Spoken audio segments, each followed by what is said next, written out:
Good morning, children. Welcome to today's science class. I am Mrs. Kalluri Sujna, your science teacher. Children, I hope you are all keeping yourself safe, eating healthy food, taking care of yourself, helping your parents in household work, and also developing some new hobbies, and also keeping yourself busy with creative work. Okay, children, today we all feel really there's something uncomfortable, isn't it? Because what is it because of? Yes, it is because of the heat in the air. Today's topic is heat. Yes, children, our topic for today is heat. We will be covering all these topics under this heat topic. These are the subtopics which we are going to cover in this class. Yes. How do we measure heat? How do we tell that how hot or how cold an object is? Yes, that's right. We feel like, suppose the air is hot. We feel the heat in the air. Secondly, we feel it with the help of touch. We touch an object and we can say that the object is cold or hot. And of course, by seeing the fumes coming out from a cup of tea, we can say that the object is hot. Yes, of course, be careful before touching any heat or any object which is very hot. Yes. Now, supposedly, like I said, we can tell how hot or how cold an object is by touching it. Yes, but certain objects which are hot for you might not be hot for someone else, or which are cold for you might not be cold enough for someone else. Yes. Similarly, when we take a bucket full of hot water, be careful. Don't take too hot water; it might burn your hand. So take hot water, put your hand inside it. You feel it is hot. That's right. And when we take a bucket full of cold water, we put our left hand in it, we will feel cold. That's right. Yes. Now, when I take a normal water inside a bucket and put my right hand, which was in hot water, and my left hand, which was in cold water, inside this bucket filled with normal water. Yes. Now, my right hand feels that water is cold. My left hand feels the water is hot. So, what do I tell? Should I tell the water is hot, or should I tell the water is cold?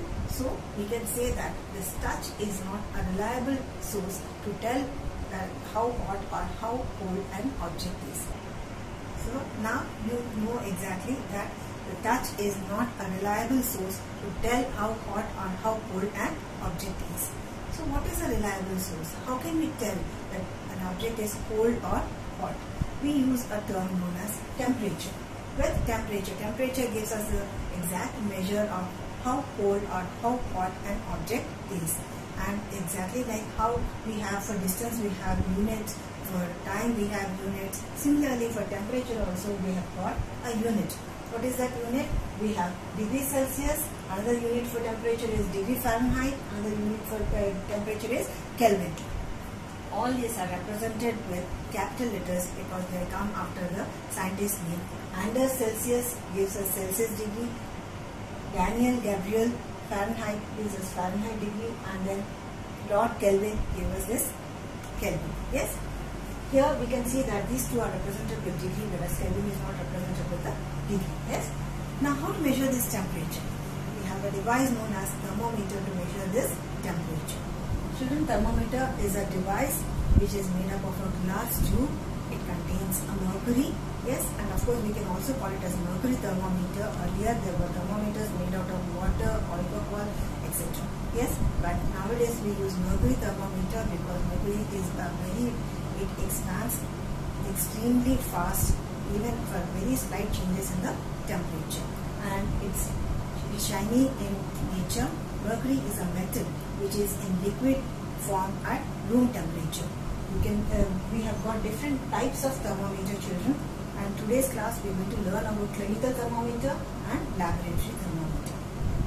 This is the clinical thermometer. You can see that there is degree Celsius over here, degree Fahrenheit over here, and you can see that it starts from 35 degrees Celsius and ends at 42 degrees Celsius. Similarly, there is another scale over here. It starts with 94 degrees Fahrenheit and ends at 108 degrees Fahrenheit. You can see that there are big divisions over here with 1 degree Celsius difference between each of them, between each degree, and at the same time in each division there is 1 degree Celsius difference. Yes, and the smaller units, the smaller divisions which are there over here, they represent 0.2 degree Celsius. Certain precautions that are to be taken while using the clinical thermometer.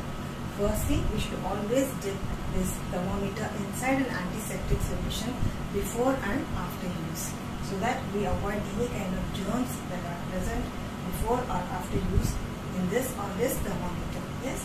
Secondly, we should, while holding the thermometer, we should always hold it to the edge and not at the bulb, because this is a bulb where the temperature is being measured, so it will be inaccurate if you hold the bulb and later on check the measurement of the temperature of the body. Yes. Third, whenever we use a thermometer, we should always jerk it like this.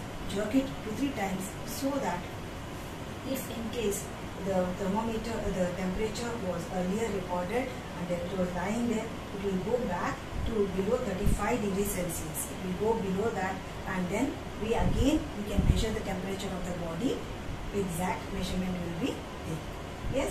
And the next one is, we should handle this very, very carefully. Why? Because it is made of glass. Yes. And now, these are the various precautions that are to be taken before using the thermometer. Now, how to use this thermometer? Yes, this clinical thermometer need to be put inside our mouth under the tongue. Yes, and keep it there for 2 to 3 minutes to check the temperature. Once this bulb is put inside our mouth and then taken out, and then we can check the exact temperature of our body. This is the digital clinical thermometer, which can be used very easily just by pressing a knob which is given over here. We have 2 different types of thermometer. I hope you all can see. Yes, this is a clinical thermometer which is made out of glass. It consists of mercury. This is a digital thermometer. There is no mercury used inside this. Yes, nowadays we are using this digital thermometer extensively to avoid the usage of poisonous metal, that is mercury. Mercury is very toxic in nature. If in case the thermometer breaks, the mercury can just fall out and it can evaporate within no time, and this is very, very dangerous for the humans to breathe. Yes. As I told you, we have different types of clinical thermometers. Nowadays, digital thermometer is extensively being used because it is easier to use, because we can directly read the temperature. Some people find it difficult to read a clinical thermometer which is made out of glass. Yes, so digital thermometer gives the exact temperature with the reading in digits, and we can usually, it gives us the readings in degree Celsius. Yes. Next comes the laboratory thermometer. Why do you think we require a laboratory thermometer? Yes, with clinical thermometer we can only measure the temperature of a human body. All the other objects, their temperature can be measured using a laboratory thermometer. Of course, we have got different other thermometers which are used extensively, especially in industrial areas. We've got industrial thermometer, we've got fish thermometer, we've got various other thermometers which are present in the market. Yes, but for us, today's class, we are dealing with laboratory thermometer. Yes, I do not have a laboratory thermometer to show you all, but I have a pic to show you all. This is a clinical thermometer and a laboratory thermometer. Children, I've kept both of them together because I want you to see that laboratory thermometer is much, much longer than a clinical thermometer. Now, there are plenty of differences between laboratory thermometer and a clinical thermometer. Firstly, you can see that the range in clinical thermometer we've already learned, it is from 35 degrees Celsius to 42 degrees Celsius. Whereas in a laboratory thermometer, the range starts at minus 10 degrees Celsius and ends at 110 degrees Celsius. Yes, and another thing you can notice that there is a kink present in the clinical thermometer. There is no kink present in the laboratory thermometer. Of course, the similarities, firstly, the similarities is that both of them are made out of glass and both of them use mercury to measure the temperature. Yes. And while coming in for the precautions, both of them require same precautions. Of course, in a laboratory thermometer, we have 2 more extra precautions to be taken care of. Children, I do not have a laboratory thermometer to show you all, but supposing this is a laboratory thermometer, 2 extra precautions which we need to take while using a laboratory thermometer are, firstly, while holding the thermometer, we should dip the entire bulb inside the liquid which we are measuring, whose temperature we are measuring. You dip the entire bulb inside the liquid, but do not touch either the bottom or the sides of the container.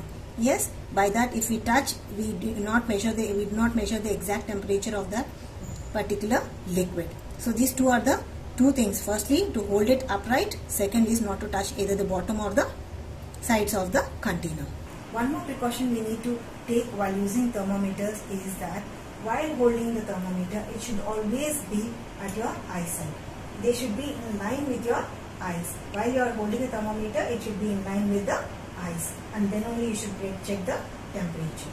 Yes, one more thing we need to keep in mind is that these two are made up of glass, and that we need to be extremely careful while using them.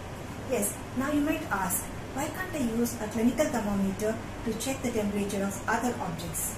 Yes, that's right. Some of you must have already guessed. We cannot use a clinical thermometer to measure the temperature of other objects because, especially in a laboratory, some liquids, they are higher than 42 degrees Celsius, and when we dip our thermometer into it, what would happen? Yes, the thermometer will break because the mercury will expand immediately and it will break the thermometer. Yes. Similarly, you might ask me why we cannot use a laboratory thermometer while checking the temperature of a human body, because its range is from -10 degrees Celsius to 110 degrees Celsius. Yes. First and foremost is that in the laboratory thermometer, while we are using it, it should be always inside the mouth of the person. Just like how I said, it should be inside the water while we are checking the temperature. Yes, so it should be inside the mouth of the person while taking the temperature. So it is very, very inconvenient for the person to hold the thermometer for such a long time because the size of the laboratory thermometer is extremely long. While using the clinical thermometer, we put it inside our mouth, we take it out and measure the temperature. As I said, there is a kink inside the clinical thermometer which stops the flow of the mercury after it reaches immediately. Like once I take it out, it does not flow back. Yes, because the temperature difference is less, it does not flow back. It helps us to measure the temperature of the human body, and then after certain time, when we jerk it once again, it will go back to its normal position. I hope you all understood this. Now coming to the differences between clinical thermometer and laboratory thermometer. Clinical thermometer is used to measure the temperature of a human body. Laboratory thermometer is used to measure the temperature of any substance that is present. Yes. Now, clinical thermometer, what is the range of clinical thermometer? It is 35 degrees Celsius to 42 degrees Celsius. Whereas a laboratory thermometer, it is -10 degrees Celsius to 110 degrees Celsius. Yes. Next comes, before using the clinical thermometer, we need to jerk the clinical thermometer, whereas a laboratory thermometer, we do not have to jerk it because there is a kink inside the clinical thermometer which stops the flow of the mercury. Yes, whereas in laboratory thermometer there is no kink present inside it. Yes. One more thing we need to keep in mind is while measuring the temperature of a human body, we can take out the clinical thermometer from the body and we can measure the temperature. Whereas while taking the temperature of any particular substance, we cannot take out the laboratory thermometer out of that particular substance. So we need to be careful in that regard also. Yes.